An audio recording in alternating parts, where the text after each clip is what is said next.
In the previous lesson we took a look at creating organizational units within Active Directory, and the purpose really was to organize it a little bit by putting groups and users and so forth within these organizational units, and later on we can actually delegate some control to users to be able to manage those organizational units.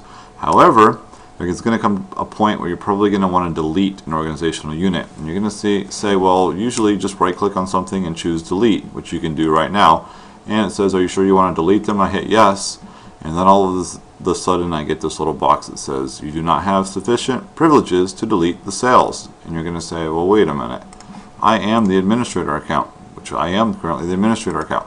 How could I not have the permissions for it? Well, here's what ends up happening. I'm going to go ahead and create a new organizational unit to show you.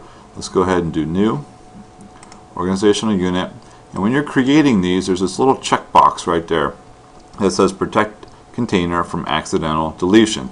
Let's go ahead and create ourselves an organizational unit. I'm just going to call it test and hit OK. And there it is. And again, if I try to right click on it and choose delete, it's going to give me that same warning. So here's what we need to do in order for this to work. If you right click, we're going to change the view of our Active Directory here.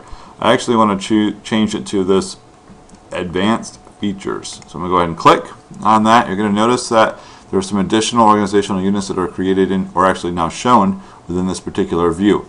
When we do this, we get a few more options. And so let me go ahead and re-click on test. And the options are going to show up when we click on properties. And we actually get a few extra tabs. One of these tabs is the one that I want to pay particular attention to, and that's the object tab. And if you take a look here, there's our protect object from accidental deletion.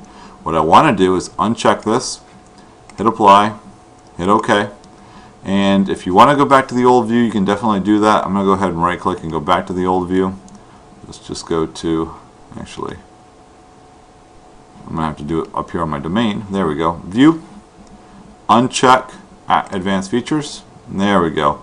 Now we can go ahead and see the way it was before. And I have already unchecked this accidental deletion checkbox to prevent from it. So now if I right click and choose delete and hit yes, the test organizational unit has been deleted. So that's how you delete an organizational unit within Active Directory.